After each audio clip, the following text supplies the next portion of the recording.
So when it comes to this idea of integration, which is something, of course, we hear a lot about, it's so important to take time each day,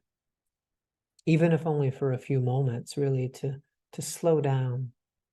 to consciously slow down, to rest our minds and our nervous systems, to reattune to the feeling body and to the earthy ground, and really give ourselves the space to process and metabolize what it is that we've been experiencing. Because what can happen if we aren't able to do this is that there's a way that our experience can and will remain undigested or only partly digested, which can end up really depleting us over time, our physical bodies, as well as in more subtle ways in our emotional and subtle energy bodies. And in our modern, busy world, it can take some real effort to slow down in this way. It really is going against that psychic, collective status quo. To remember to check in a few times during the day, to feel and to remember our own being, to come out of that trance of the collective and into a more embodied, compassionate, attuned presence. To take a few deep conscious breaths, to feel our feet on the floor, the aliveness in our bodies, the feelings, the sensations, to touch in with our hearts, to lay a hand on our bellies and drop into that sense of beingness, which can really start to open us to that natural joy, wonder, awe, and presence that is always here, at least in potentiality. And in my experience doing this just a few times during the day, even if it's just for 2 or 3 minutes or 60 seconds, where we drop out of the conceptual mind and all of the analyzing and planning and interpreting and figuring my life out as if it were some project to complete, and really dropping down into the body, into the feeling body, has a way of cutting through that trance and opening us into a presence and a spaciousness that is actually always already here. It doesn't need to be created. It's already here as a natural aspect of our essential nature. And these micro moments over time, 30 seconds, 60 seconds, 90 seconds, a few minutes, will start to encode new circuitry, laying down new grooves in our neural network by cutting into billions of previous moments of self-abandonment, self-aggression, and disembodiment,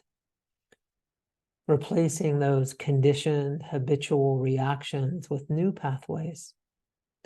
which are rooted in empathy, embodiment, spaciousness, and kindness,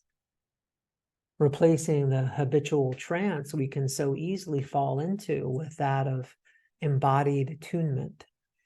with compassionate presence. And it's important to remember that these moments, these micro moments of attunement, don't necessarily have to involve some silent, quiet, sitting meditation in a certain posture with our eyes closed in some formal way, but can occur in our ordinary daily lives. When we're in the shower, making a cup of tea, cooking some food, playing with our kids or our dog or cat. There are so many sensual experiences and opportunities that throughout the day can become part of our practice of self-remembering, of empathic attunement. Moments that involve being connected with our senses and with what's unfolding in our present, immediate, embodied experience. that alive field of presence unfolding organically underneath all of the sort of ordinary mental activity. And in these moments, we can train ourselves. And it does take practice to encode new circuitry. It doesn't actually happen on its own. But to bring our full attention and our curiosity and presence to what we're doing, opening to our sensual reality, what we see and hear and smell and taste and sensations, how the water feels when it touches us, to really slow down in the morning when we take our shower or bath or swim, and to really feel the way that the water, the sensation of the water as it touches us,